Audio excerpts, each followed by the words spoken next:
Chapter 3. Malapit nang matapos ang 5 araw na seminar ni Arabella sa Davao. Biglang-bigla tumawag ang kanyang boss, pinapaprepare siya ng gamit at ora-ora dang bumiyahe siya via air noong linggo. Bigla daw nagkaroon ng emergency ang kasama nilang nakatoka sa out-of-town seminar na ito. Nakuha na niya ang style ng boss nila, kung sino ang walang inaatupag na pamilya iyon ang isasabak nito lalo sa mga last-minute na out-of-town. Wala naman siyang inaatrasang pinapagawa ng boss niya dahil palagi siyang available sa mga hirit nito.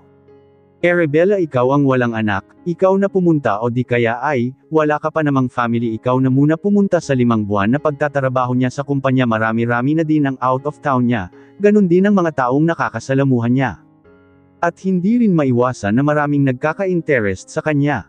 Para makaiwas sa mga ito, isinusuot niya ang wedding ring niya para hindi siya kulitin ng mga ito.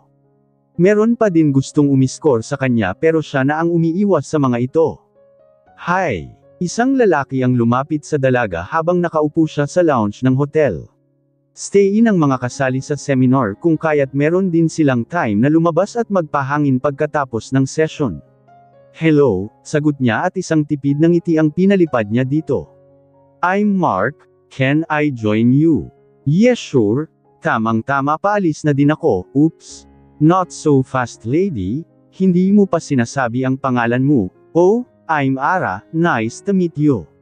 Mark, it's a pleasure to meet you. Ara, married? Yes, actually I'm trying to reach him kaso nawawala ang signal, ang dalaga na kunwari nagkakal para lubayan agad siya ng lalaki.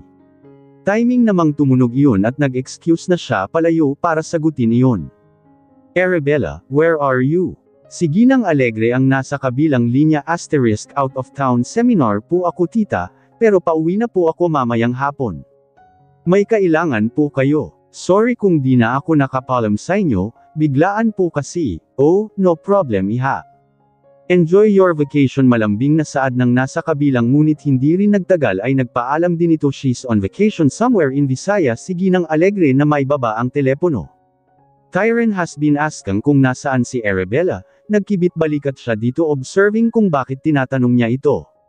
She can't believe her ears, for the first time na nag-abalang tinanong ng anak kung nasaan ang dalaga. May kailangan ka ba sa kanya? Pabirong tanong niya sa anak ngunit lalo lang sumimangot iyon. Dream on mother, alam ko yang pinapanto mo saad nito at natawa ang ginang, kung ganon, hayaan mo na siyang mag-enjoy, once in a blue moon lang naman umaalis yon, and it's good for her, para nakahanap na rin siya totoong partner niya. Mom, mas lalong umusok ang ilong ng anak sa sinabi nito. Ayaw mo nun. Kung magkakagusto si Arabella sa iba, you have all the reason to file for annulment, that's not what I mean. Kasal pa siya sa akin and she should not do anything na magmumukha akong ketawa-tawa, depensya niya sa pangangantiyaw ng ina.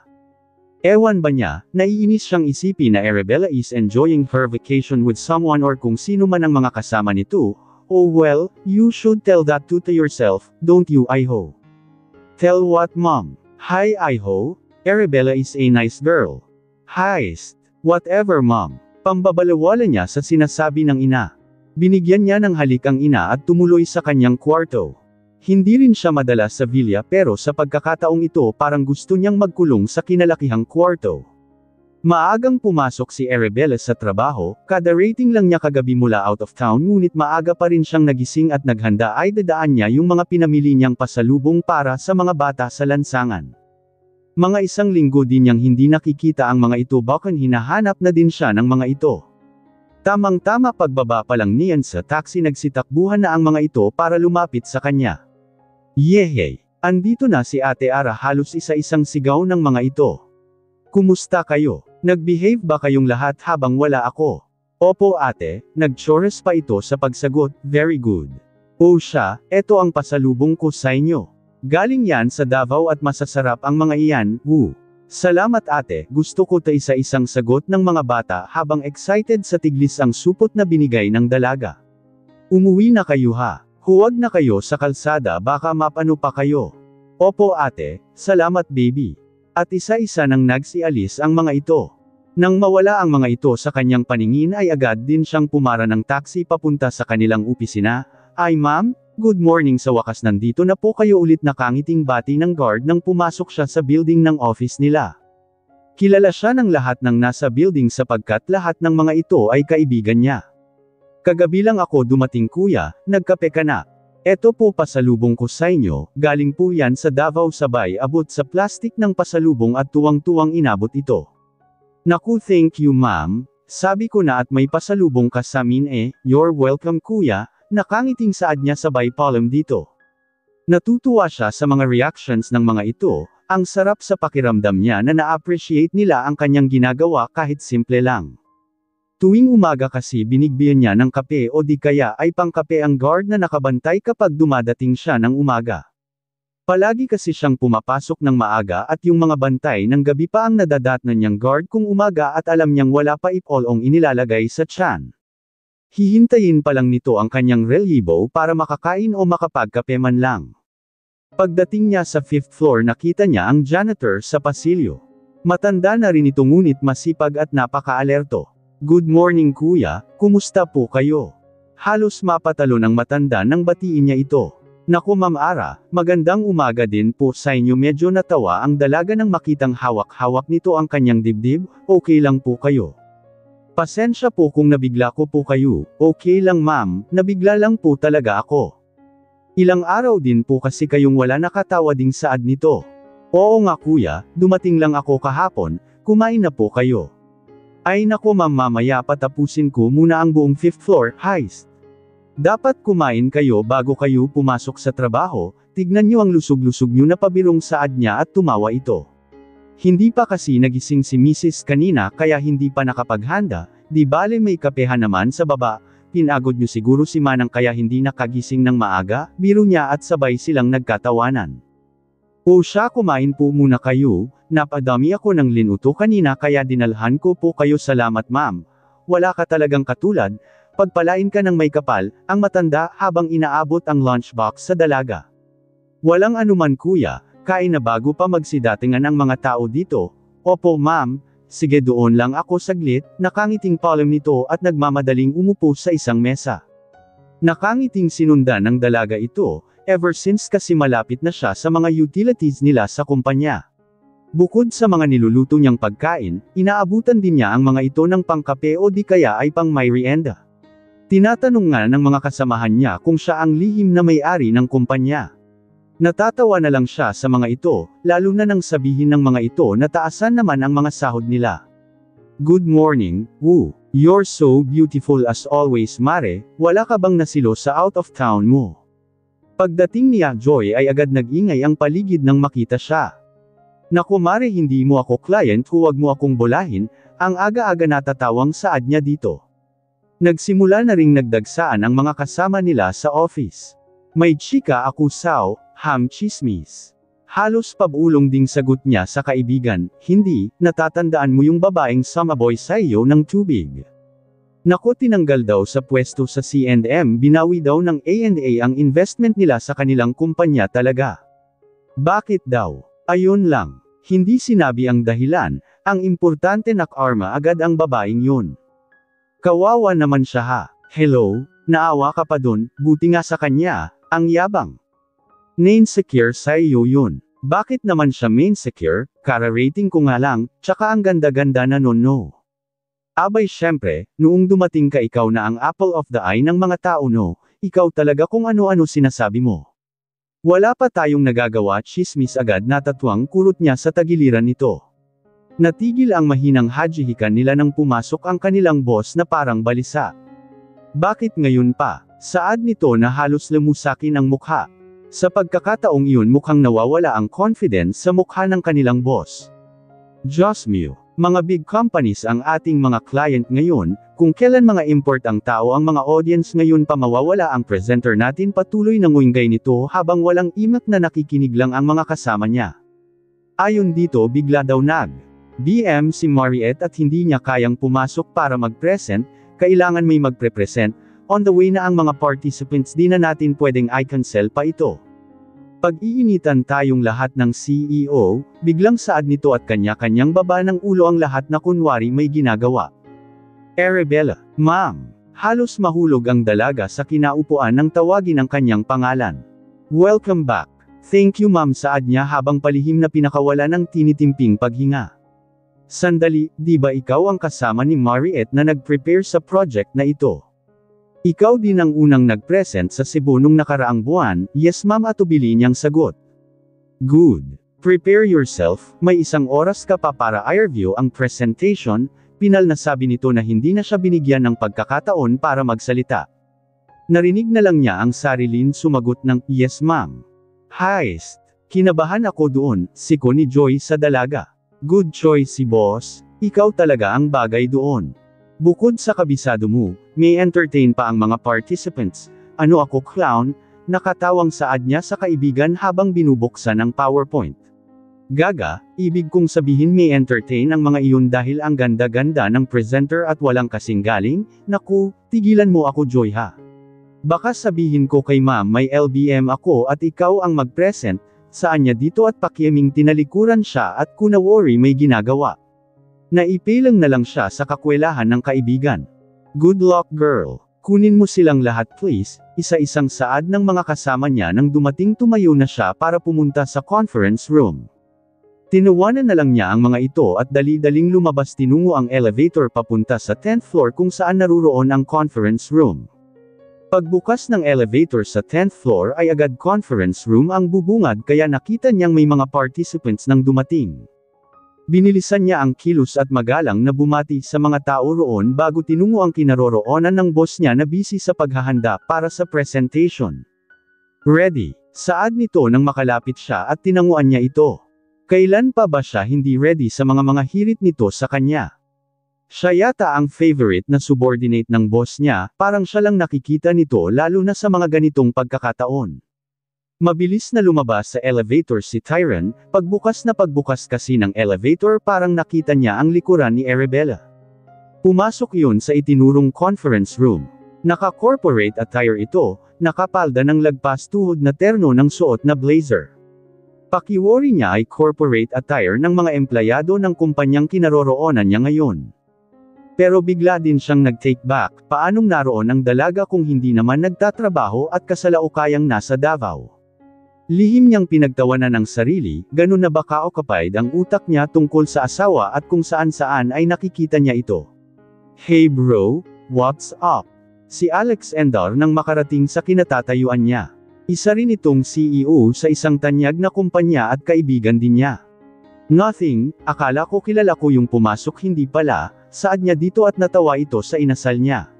She must be good. Ulol. Hahaha hindi mo makalimutan saad nito at manganinganing batukan ang kaibigan ngunit nakarating na sila sa pintuan ng conference room. Kanya-kanyang bati at shake hands ang mga ito sa mga taong naruroon. Halos magkakakilala din silang lahat dahil magkaka-partners din sa business ang mga ito. This is a reunion, sabi ng isa at halos mapuno ng tawanan ang loob ng conference room bago magsimula ang presentation. Pagtunog ng mic ay isa-isang nagsipagseryoso ang bawat isa at itinuon ang atensyon sa harap. Bago mag-present si Arabella ay isa-isang ipinakilala ng boss niya ang mga kalahok. The CEO of A&A Corporation, Mr. Tyron Jade Alegre, Sir. Pagkarinig pa lang ng A&A ay biglang lumaki ang mata ni Arabella, biglang nanlamig ang buo niyang katawan. Lalo at pagtingin niya sa kinaroroonan nito ay nakatuon na pala ang mga mata ng binata sa kanya. Binawi niya agad ang mga mata dito, bigla siyang pinagpawisan na ewan. Of all places and situations, dito pa talaga, at ngayon pa. Pumikit siya ng mariin, kinompose ang sarili, inhale-exhale lalo na nang tawagin siya ng kanyang boss para simulan na ang presentation.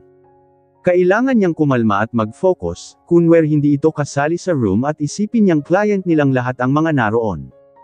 Hindi naman siya nagpatalo sa nararamdaman at na-present niya ng maigi at tama ng kanilang business proposal, nagpalakpakan pa ang IB at may nagsabi pang magaling ang pagkakapresent niya sa project.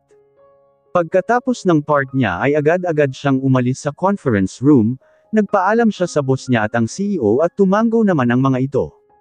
Hindi na rin niya pinag-aksayahang tapunan ng tingin ang lalaki sapagkat nararamdaman niyang nakasunod ang mga mata nito sa kanya. Congrats mare, ang galing-galing mo, balita ko na pahanga mo lahat ng participant. Masayang bati ni Lily nang makabalik siya sa table niya. Medyo hindi pa maayos ang pag-iisip niya ngunit nagpasalamat siya sa mga ito. Mag-celebrate tayo. Guys, labas tayo mamaya, punta tayo sa bistro. Pag-announce ni Joyce nga kasama at nagsipag-ayon naman ang mga ito. Hindi pa sila pumirma sa kontrata, wala pa, saad niya dito, pero kinakausap na nga mga kasama para sa night out nila.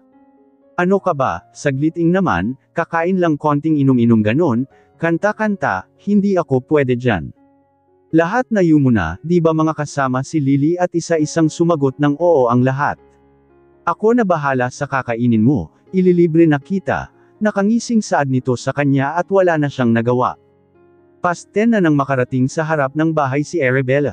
Medyo tipsy din siya kahit isang bote ng beer lang ang nainom niya. First time niya kasing uminom kaya medyo tinamaan siya kahit konti lang ang linagop niya. Kontrol naman niya ang sarili para hindi siya matamba, palagay niya kasi parang gumagalaw ang buong paligid.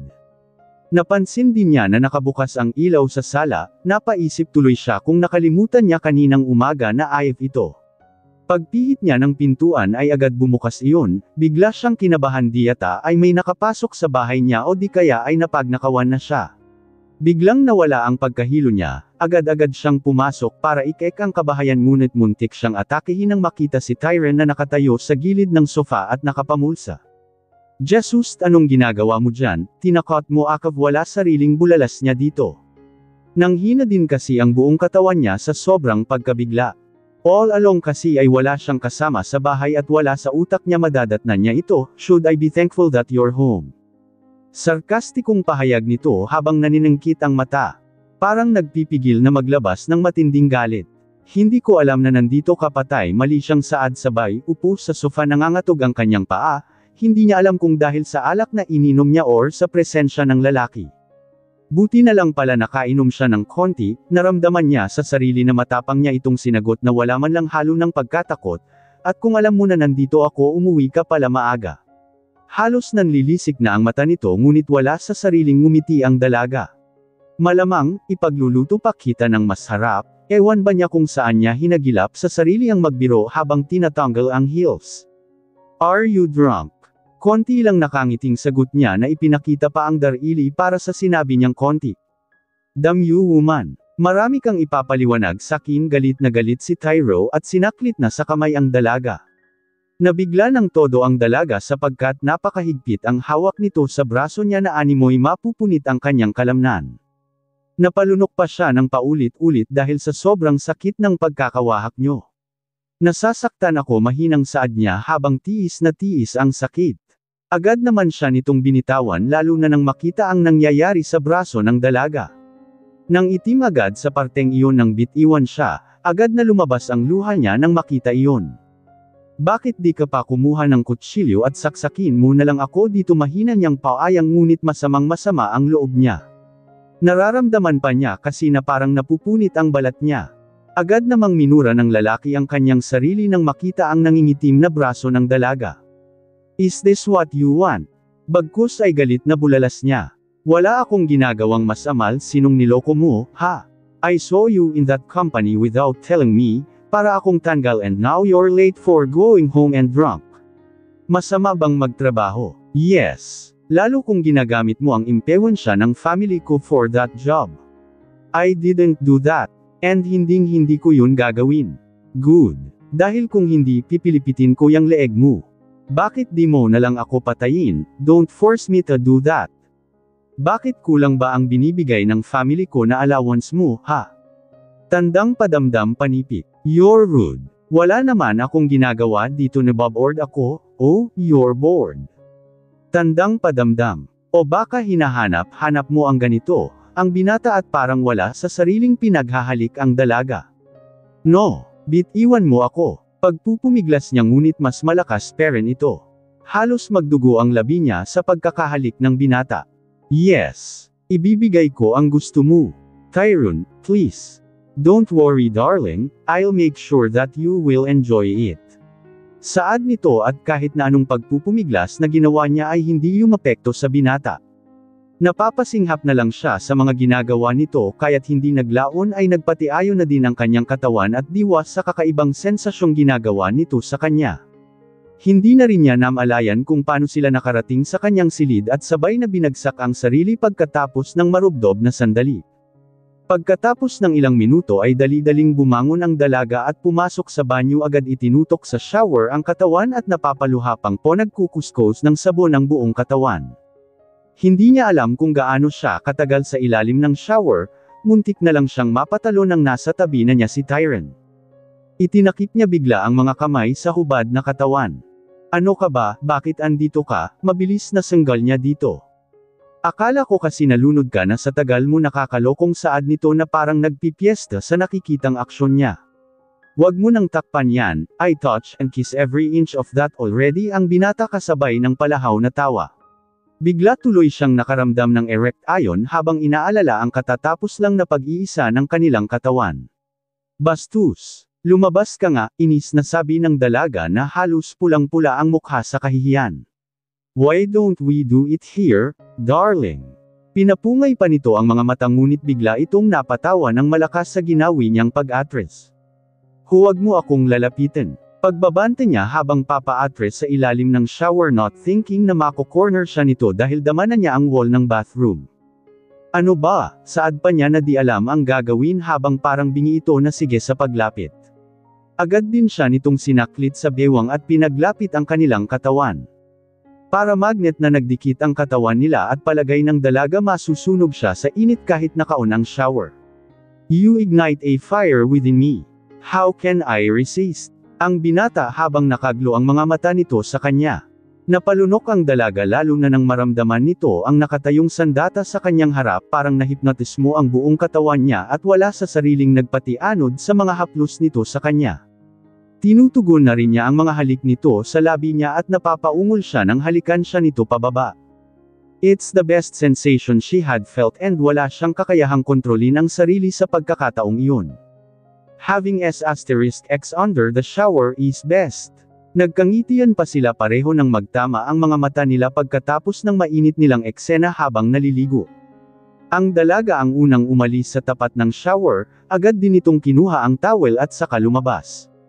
Sa labas na siya ng banyo mag-dry up baka kuna ano na naman ang maisipan ng lalaki at mapasubaw na naman ang ano niya. Napailing ang dalaga sa sarili sa isiping iyon. Imagine nakipag 2 rounds na siya nang wala pang 1.5 oras. Phew! Nagdradri na ng buhok ang dalaga nang lumabas sa banyo si Tyron na hubot-hubad. Bigla namang tumalikod ang dalaga pagkakita dito.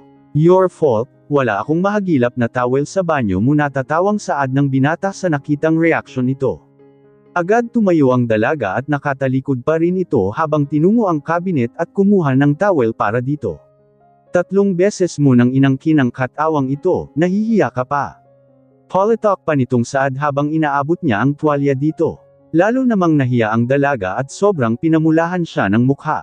Magbihis ka na nga, mamaya mahanjinan pa ang tiyan mo dyan, patay mali siyang saad niya sa katinungo ang blow dry at pinagpatuloy ang kanyang pagpapatuyo ng buhok. Nakatawa pa rin si Tyron habang itinatapos sa katawan ng towel nang biglang tumunog ang kanyang cellphone mula sa kung saan. Nahigilap niya ito sa may ibaba ng kama kasama ng kanyang mga damit. Nang makita kung sino ang tumatawag ay agad siyang lumabas na hindi nagpapalam. Nagkibit naman ng balikat ang dalaga sa ginawi nito, ano bang paki niya? Gusto na nga niyang matapos ang ginagawa at nang makahiga na rin siya dahil random na niya ang matinding pagod. Magkakasunod na tunog ng alarm clock ang nakapagpabalikwas kay Arabella kinaumagahan. Sobrang antok na antok siya at narandarman niyang masakit ang buong katawan. Subalit hindi tumigil sa pambubulahaw ang orasan niya kaya napilitan siyang tunayo. Bigla pa siyang kumari pa papunta sa banyo sapagkat mal-alate na siya sa trabaho. Agad siyang naglagay ng toothpaste sa sipilyo sa kahumarap sa salamin ngunit muntik siyang mapasigaw nang makita ang mga naging itim na parang pantal-pantal sa kanyang leeg. Reminding her what happened last night. Shocking. Saad niyang napapamura sa sarili habang di malaman kung anong gagawin para maitago ang mga iyon. Nainas siya sa binata bigla dahil sa paglalagay nito sa kanyang leeg, buti sana kung hindi ito visible lalo sa naka-ready niyang damit. Naghalungkat pa tuloy siya ng iba at mas lalong naghatid sa kanya ng pagka-late sa trabaho. Buti meron siyang turtleneck na white blouse kaya natakpan ang mga iyon lalo't isinuot na rin ang kanyang blazer. Magkakasunod na tunog ng alarm clock ang nakapagpabalikwas kay Arabella kinaumagahan. Sobrang antok na antok siya at naramdaman niyang masakit ang buong katawan. Subalit hindi tumigil sa pambubulahaw ang orasan niya kaya napilitan siyang tumayo. Bigla pa siyang kumari pa papunta sa banyo sapagkat mal-alate na siya sa trabaho. Agad siyang naglagay ng toothpaste sa sipilyo saka humarap sa salamin ngunit muntik siyang mapasigaw nang makita ang mga naging itim na parang pantal-pantal sa kanyang leeg. Reminding her what happened last night. Shockang. Saad niyang napapamura sa sarili habang di malaman kung anong gagawin para maitago ang mga iyon. Nainis siya sa binata bigla dahil sa paglalagay nito sa kanyang leeg. Buti sana kung hindi ito visible lalo sa naka-ready niyang damit. Naghalungkat pa tuloy siya ng iba at mas lalong naghatid sa kanya ng pagka-late sa trabaho. Buti meron siyang turtleneck na white blouse kaya natakpan ang mga iyon lalo't isinuot na rin ang kanyang blazer. Nagmadali siyang lumabas sa kwarto pagkabihis, ngunit agad-agad siyang napaatras nang makita ang binata sa may pintuan. Naka-coat and tie habang nakapamulsa sa paghihintay. Ang gwapo at ang bango-banggang tignan. Hey, saan ka pupunta biglang saad nito nang makita siyang tumalikod. May nakalimutan ako sa kawarto saad niyang habang pabalik sa pinaggalingan. Agad siyang napaupo sa higaan pagkapasok, parang hindi niya alam ang gagawin, parang nahihiya siya dito na ewan. Maya-maya ay tumayo siya at lumabas, nakapag-isip din siya, magpre-pretend pala siyang parang walang nangyari. Paglabas sa silid ay dire-direko siya sa main door, I'll drop you to your office. What? Mal-agad niya dito. Huwag na, baka malate ka sa office mo, I insist, pinal nitong saad kung kaya't wala siyang nagawa. You're not in your uniform today, may meeting ka outside tanong nito habang nasa daan na sila. Bigla siyang nakaramdam ng inis dito at di niya namalayan ang mapasimangot, kasalanan mo di niya napigil ang bulalas dahil sa pagkainis. Tumaas naman ang kilay ng binata. Huwag ka nga magmaang-maangan dyan, alam ko namang sinadya mo ito what. Imbis naman na menace ang binata ay napangiti siya sa paghuhurumanto din nito. He knows it, nadiinan niya ang ginawang paghalik at nagmarka sa kanyang leeg. Tastiest neck mahinang bulong ni Tyron sa sarili ngunit nakarating sa pandinig ng dalaga. Agad uminit ang kanyang mukha at nabigwasan niya ito ng di oras. Gumuwang pa ang kanliyang sasakyan dahil umiwas ang binata sa ginawa niya.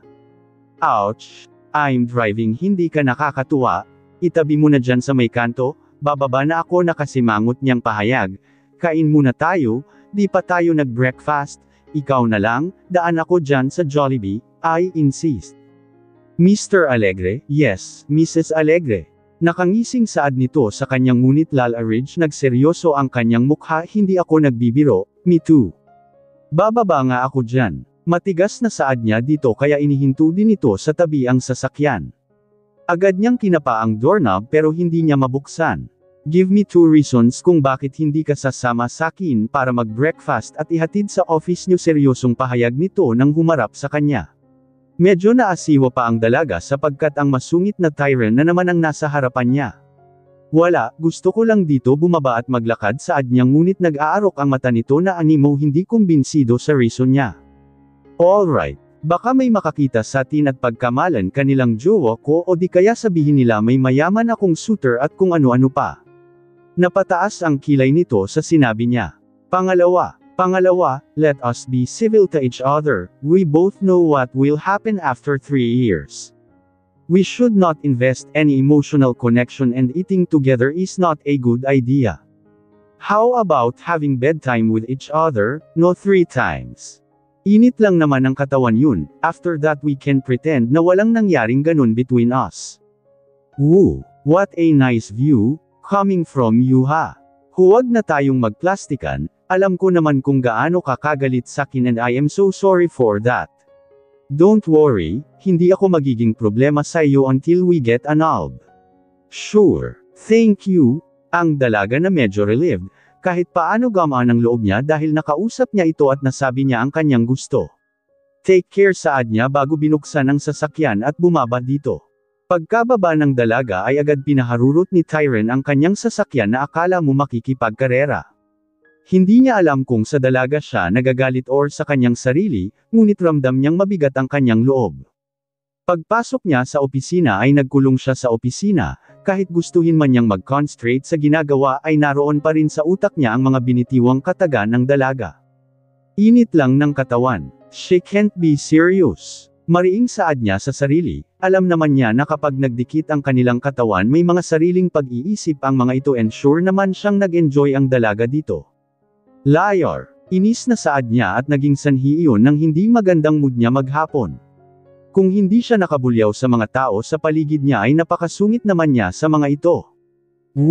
Grabeng schedule ito, may plano yata ang kumpanya na hindi na tayo uuwi sa mga bahay natin si Joy nang mapasakamay ng bawat isa ang schedule nila for the whole month. Kaya nga, ang sipag-sipag natin, parang tayo tagapagmana ng kumpanya na tatawaring saad niya. Base sa shed niya, the whole month siyang out of the country para sa presentations and seminars niya. Hindi na talaga tayo magkakajowa nito saad ng isa nilang kasama at nagkakatawanan silang lahat. Kahit nakakapagod ang trabaho nilang travel doon, travel dito ay nag-enjoy ng husto si Arabella. Yung mga lugar na sa libro at sa internet lang niya nakikita ay napupuntahan na niya ngayon dahil sa kanyang trabaho. Mapa Pilipinas man ito, sa Asia, Europe o Amerika. Ang dami-dami na din niyang mga nakakasama na iba't ibang lahi at puros paghanga lahat ang masasabi niya sa mga ito. Marami ding nagpahangin sa kanya pero suot-suot niya ang kanyang wedding ring kuno para wala nang kumulit sa kanya. Sa estado niya ngayon, hindi niya iniisip na pumasok sa isang relasyon.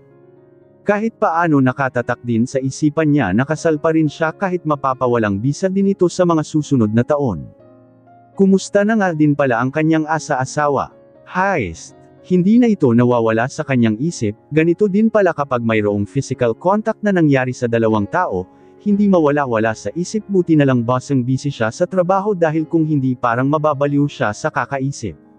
Kahit di niya aminin sa sarili miss na miss niya ito, buti na lang meron itong nakatagong larawan sa kanyang cellphone at siniset na wallpaper kapag naka-out of town. Boss, tumawag po ang ANC. Nagpapash for a meeting, si Grace ang secretary ni Tyron. Medyo aloof ito sa kanyang amo dahil halos isang buwan nang hindi makausap ng matino. What's the agenda? Ang binata na hindi man lang nagtaas ng ulo mula sa kanyang ginagawa. It's about their business proposal sir, asterisk who's the person in charge. A certain Ms. Lily Dizon, head of the communication department of ANC sir, tell them I'm not interested. Copy sir. Wait, tell them to send Ms. Arabella Simon instead, saad niya sa kanyang secretary at agad namang tumalima iyon. Napangisi ang binata, after a long time ngayon lang siya ulit napangisi ng ganito. Wala siyang balita tungkol dito since she asked for a civil relationship, he went to the house pero nakakabinging katahimikan ang kanyang nadadatnan. He went to Villa, his mom might tell something about where she is pero wala itong nababanggit. He misses her and it makes her day even worse. Maya-maya ay kumatok ulit si Grace. Excuse me, sir, ANC would like to apologize but Ms. Arabella Simon is currently out of the country. Where? Hindi po sinabi sir, but she's coming back na daw po. Oh, okay. Saad niya dito at tumanggo na lamang ang kanyang secretary good news that she's coming back, naiisip na niyang puntahan ang ANC at tanungin kung saang lupalop makikita ang dalaga ngayon. Palabas pa lamang si Arabella sa eroplano nang tumunog ang kanyang cellphone, si Mrs. Alegre iyon. Nasa malapit daw ito and asking for a lunch date. Tinignan niya ang kanyang relong pambisig, at pasado 11:00 na ng umaga, kumakalam na rin pala ang kanyang sikmura. Tamang-tama, meron pa siyang enough time para i-meet ang ginang. Bigla kasing may emergency si Joy at nakiusap na siya muna ang pupunta sa seminar nito sa Cebu. 2:00 naman ang flight niya kaya may time pa siyang kumuha ng gamit sa bahay niya. Hello tita ang dalaga na binigyan agad ng beso-beso ang ginang. Sa isang cozy restaurant ang napili nitong place para sa date nila, masasarap ang mga pagkain dito at natakam siya nang makita ang nakahain ng mga pagkain. I'm craving for these foods at ikaw ang naisip kong kasama. I know na favorite mo ang seafoods. I love it tita, nawala po ang jet lag ko, excited niyang pahayag dahil gutom na di siya. Tama nga ang narinig ko, you just came from abroad? Oo tita, almost isang month po ang seminar ko. Magta-travel nga ulit ako mamaya papuntang Cebu again.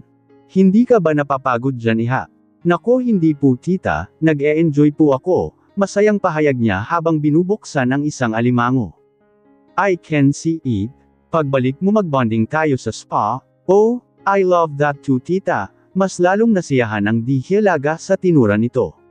Miss din kasi niya ang ginang dahil napakabait nito, itinuturing din siyang parang anak niya. Someone is here, si Ginang alegre na nakatanaw sa may likuran niya. Hindi tumingin ang dalaga sapagkat busy sa pagbiyak ng masarap na alimango. Hello there mom, andito lang din pala kayo. Si Tyren na agad nakasentro ang paningin sa dalagang kasama ina. Nakakamay ito habang nagbabalat ng alimango. Yes I ho, nagutom ako sa seafoods and so lucky that Arabella did find time to accompany me here. Hay maigsing bati niya dito, di pa nga niya alam kung ngingiti ba siya hindi. Nandoon na naman kasi ang kabog sa dibdib niya sa tuwing nasa harapan niya ang binata. Ewan ba niya parang automatic na lang ang puso niya na biglang nag-i-irregular ang tibok kapag nandyan sa tabi-tabi si Tyren alegre. Lalo lang siyang naging uncomfortable nang nakamasid lang ito sa kanya. Do you have lunch meeting here I ho? Umupo ka na lang kaya dito at samahan mo na kaming kumain, ang ginang nang maramdaman ng tensyon sa pagitan ng dalawa. No ma, I have a Tyren oh I'm sorry darling I'm late, mula sa kung saan ay sumulpat ang isang magandang babae. Tanda niya si Shane Santos ang napakaganda at sexing babae na ipinakilala ni Tyren one time sa villa. Oh hello tita, it's so nice to see you here po. Hindi sinabi ni Ty na andito po kayo, sana nakadala po ako ng gift ko po sa inyo. Hello there iha. No problem, after all it's a coincidence lang na nagkita kami dito. I'm having a date with my daughter's best friend, ang ginang sa kanyang presensya. Oh, hi there. I'm Shaina. Ang babaeng magiliw na pinakilala ang sarili. Hi, I'm Ara. Matipid niyang pahayag dito, nice to meet you Ara, how sweet of you and tita dating together. Nakakainggit ang babae na malambing na ipinulupot ang mga kamay sa braso ng binata. Actually, Ara just spare a little time just for this. Mamaya lilipad na naman yan papuntang Cebu, hindi ko na nga nahahagilap. Oh if you want to join us, you too can join us. Ang ginang habang patay mali siya lang din ang dalaga na pinagpatuloy ang pagkain. Oh I love that idea, darling let's join them. Gusto ko ring makipagkwentuhan kay tita Swestyo ng babae at wala na ring nagawa si Tyren kundi umupo sa tabi ng ina. Ang biyahe sila ang magkaharap ni Arabella na animo walang pakialam sa presensya nila. Madaldal din si Shaina at nagpapakyut sa nanay ng binata kaya hindi siguro nahala ang tensyon na namamagitan sa dalawa. I heard you just got home, aalis ka na naman. Mahinang pahayag nito sa dalaga. Yeah, may emergency kasi yung isang kasama ko and ako yung hahalili sa kanya. Ang dalaga na di man lang tinignan ito. Bagkus binilisan niya ang pagkain lalo at naalala niya ang biyahe niya mamaya. You're so good. Kapag iba yan wala nang pakialam lalo't kara-rating lang, sabad naman Shaina at nginitian lang niya ito. Pagkatapos ng dessert ay tinignan na ng dalaga ang kanyang orasan. Mag-aalauna na at hindi pa siya nakakuha ng gamit kaya nagpaalam na siya sa mga ito. Ihahatid na kita, ang binata kung kaya't biglang lumaki ang kanyang mga mata. Paanong mag-decide na ihatid siya ng lalaking ito samantalang nasa harapan ang kadate niya? Nako, wag na. I insist, baka sabihin mo na naman sa kapatid ko na wala akong puso. Let's go, saad nito at walang sabi-sabing hinayla na ang kanyang kamay. Teka lang, hindi pa ako nagpapalam sa mama mo, alam na niya yon, sinabi mo na kanina diba? Paano yung date mo? Bahala na si mama doon. Pero, what? Wala, nakakunot na ang noo nito kaya nagpatianod na siya habang hila-hila siyang palabas. Hindi nakakatuwa.